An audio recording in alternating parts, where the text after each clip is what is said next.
अर्थ की टोपोग्राफी और local climate को शेप करने में एस्टेरॉइड्स का एक इंपॉर्टेंट रोल रहा है और ये हमें पता चलता है मिलियंस ऑफ ईयर्स पहले एस्टेरॉइड के इंपैक्ट से बने क्रेटर्स और लैंडफॉर्म से।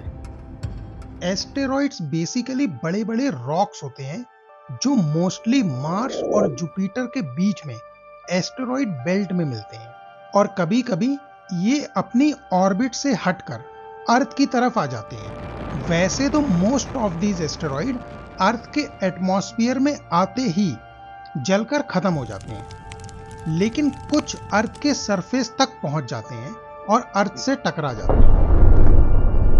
तो जब ये एस्टेरॉइड अर्थ के सरफेस से टकराते हैं तो इसके इंपैक्ट की वजह से क्रेटर बन जाते हैं और over the period of time in craters में पानी भर जाता है और फिर ये क्रेटर लेक्स बन जाते हैं।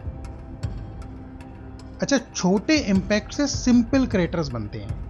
ये मोस्टली सर्कुलर और शैलो होते हैं, लेकिन बड़े और हाई एनर्जी इंपैक्ट से कॉम्प्लेक्स क्रेटर्स बनते हैं जिसमें सेंट्रल पीक, टेरेस्ड वॉल्स और कभी कभी मॉल्टन रॉक लेयर्स भी बन जाती हैं। अर्थ के सरफेस पर कुछ ऐसे क्रेटर्स और लैंडफॉर्म्स हैं जो 100,000 से लेके मिलियंस ऑफ ईयर्स तक पुराने हैं, जैसे महाराष्ट्र में लूनार क्रेटर, यूएसए में बेरिंगर क्रेटर और कनाडा में सडबरी क्रेटर। और ये हमें बताते हैं कि अर्थ की टोपोग्राफी और लोकल क्लाइमेट को शेप करने में एस्टेरॉइड की क्या इंपॉर्टेंस रही है।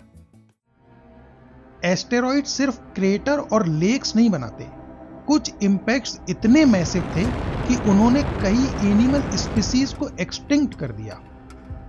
कुछ क्रेटर लेक्स ने लोकल इकोलॉजी और एनवायरनमेंट को हमेशा के लिए चेंज कर दिया by providing source of fresh water and humidity in the climate. ये इवेंट्स अर्थ के जियोलॉजिकल और इकोलॉजिकल हिस्ट्री का इंपॉर्टेंट पार्ट है।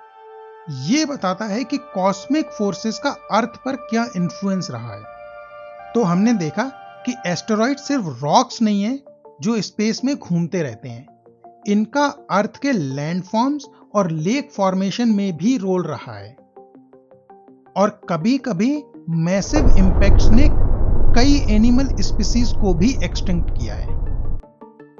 So this was how asteroids played role in shaping the Earth's local topography and geography.